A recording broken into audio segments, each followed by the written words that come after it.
siente incapaz en su propio yo de enfrentar los problemas, por el camino de Dios busca vías. Entonces ahora se está manifestando en muchos pastores conocidos a nivel mundial un pensamiento de doctrina liberal en donde nadie tiene que juzgar a nadie. O sea, y ellos tergiversan de tal manera la palabra de Dios, porque el engaño del enemigo es tan fuerte que él utiliza la misma palabra. O sea, él cuando se le aparece a Jesús, él le dice, escrito está. O sea, a tus ángeles mandará. O sea, el diablo conoce la palabra de Dios. Lo que no tiene es la revelación, pero la conoce. Entonces, nosotros podemos ser engañados por personas que nos enseñen con la misma palabra y te digan que estás siguiendo una fe correcta, y no es así. Y están cogiendo la misma palabra de Dios para justificar sus hechos. Muchos se han vuelto apóstatas que enseñaban un camino y ahora están enseñando otro. O sea, la iglesia, todo esto son evidencia de que estamos viviendo los últimos tiempos y que el Señor está levantando su verdadera iglesia. El que es iglesia de Cristo va a saber que una de las cosas que Jesucristo vino a hacer es a liberarnos del pecado. La palabra salvación, que en el original es soterium, significa liberación del pecado. O sea que si yo digo que creo en Dios, soy hijo de Dios y sigo esclavo del pecado, ¿qué libertad me ha traído Cristo?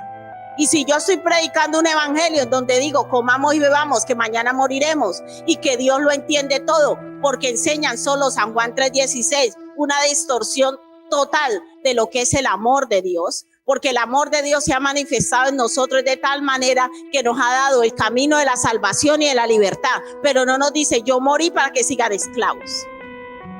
Entonces el ser humano, cuando se siente incapaz en sí mismo de seguir a Dios, se busca su propia salida, y es lo que está pasando hoy en día.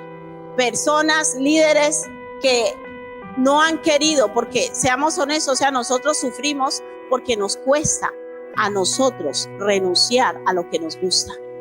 A nosotros nos cuesta renunciar a lo que nos gusta.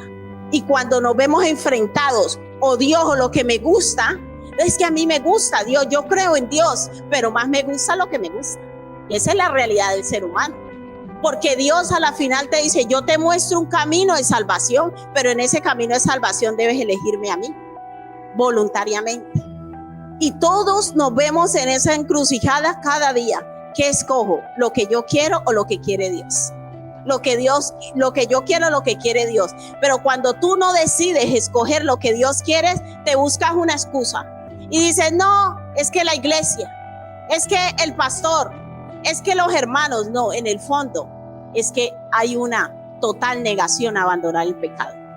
Y cuando no queremos abandonar ciertas prácticas que sabemos que a Dios no le gusta, buscamos cómo taparlas. Eso no es nuevo, eso ya lo conocemos de Génesis. Y es el mensaje por donde vamos a empezar hoy. Siempre, en la palabra del Señor, siempre, y en la vida cristiana, cuando usted tenga un conflicto, pídale a Dios que lo lleve al origen. Nada en el evangelio y en nuestras vidas sucede porque sí. Todo tiene un origen, y la palabra Génesis significa comienzo, significa origen. ¿Por qué Dios dejó el libro de Génesis? ¿Por qué Dios le revela a Moisés cómo empezó todo? Y el Apocalipsis es el último libro de la Biblia que nos explica cómo terminó todo. Pero yo, para entender por qué Apocalipsis habla de lo que habla, yo necesito entender el Génesis. Para usted entender la gracia, necesita entender el Génesis. O sea, para nosotros entender distintas situaciones en nuestra vida, necesitamos ir ¿a dónde? Al Génesis. O sea, ¿dónde se originó el conflicto que tengo? ¿Dónde se originó la situación que ahora tengo? No, es que yo estoy enamorada de ese hombre y sin él no puedo vivir. Eso se formó de la noche a la mañana. No, hubo un Génesis, hubo un comienzo, hubo un origen que te llevó a ese comportamiento. ¿Estamos entendiendo? Y la palabra del Señor siempre nos lleva a explicar lo que está sucediendo. El ser humano se ha adueñado cuando nosotros somos un ser creado. O sea, Dios nos creó con un propósito y un plan determinado.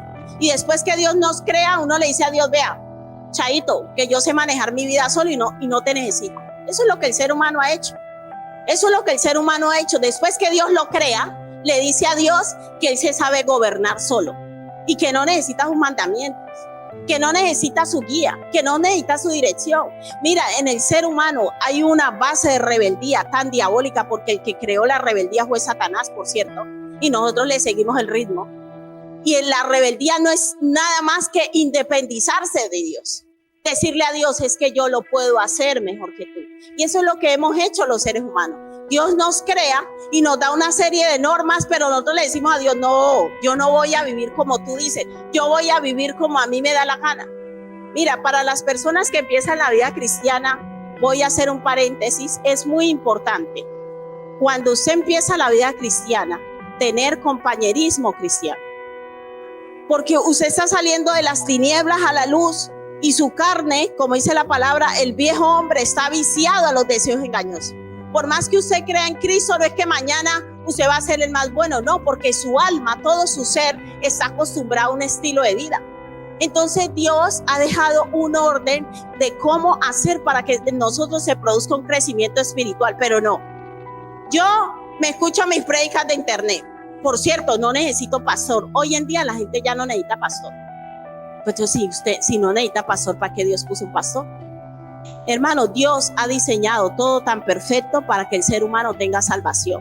Pero es nuestra rebeldía hacia Dios que hace que eso no se cumpla. Dios ha puesto pastores, líderes, ¿para qué? ¿Cuál es la función de nosotros? Cuidar las almas, direccionarle a usted en este nuevo camino. Pero usted hace la oración de fe, lee 4 versículos y ya usted se las sabe todas. No, yo con que me pongo 4 prédicas de internet, me escucho unas alabanzas y lea mi Biblia, yo no necesito iglesia, yo no necesito. A ver, ¿quién estableció el orden de cómo usted crece espiritualmente? Dios. Pero usted se ha creado su propio orden y espera que Dios lo bendiga así, y espera que le vaya bien así, y espera que todo le funcione bien, porque usted le dice a Dios, no, Señor, yo voy a seguirte, pero a mi manera. ¿Estamos entendiendo, iglesia?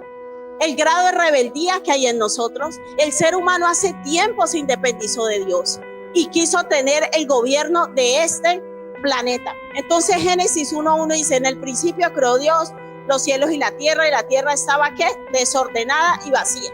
O sea, ni siquiera había orden en ese planeta. ¿Quién ordenó ese planeta? Dios. Y ahora nosotros, ¿qué hemos hecho? Destruirlo. El calentamiento global, ya hay hoteles en la luna, ya los que son millonarios se van de vacaciones, ya están buscando cómo se crea una vida en Marte, porque ya saben que ese planeta se va a acabar. ¿Quién hizo todo eso? El hombre. Porque esa autoridad y todo lo que Dios le dio, dijo, no, yo lo voy a administrar como a mí me da la gana. Y dijo Dios, sea la luz, y fue la luz, y vio Dios que la luz era buena, y separó Dios la luz de las tinieblas. Y llamó Dios a la luz día, y a las tinieblas llamó noche, y fue tarde y la mañana un día. Luego dijo Dios, haya expansión en medio de las aguas, y separe las aguas de las aguas. Versículo 7, e hizo Dios la expansión y separó las aguas que estaban debajo de la expansión de las aguas que estaban sobre la expansión, y fue así. Versículo 8, y llamó Dios a la expansión cielos, y fue la tarde y la mañana del día ¿qué? Segundo. Versículo 9, dijo también Dios, ¿quién hizo todo esto? ¿Nosotros? ¿Y por qué nosotros nos hemos adueñado?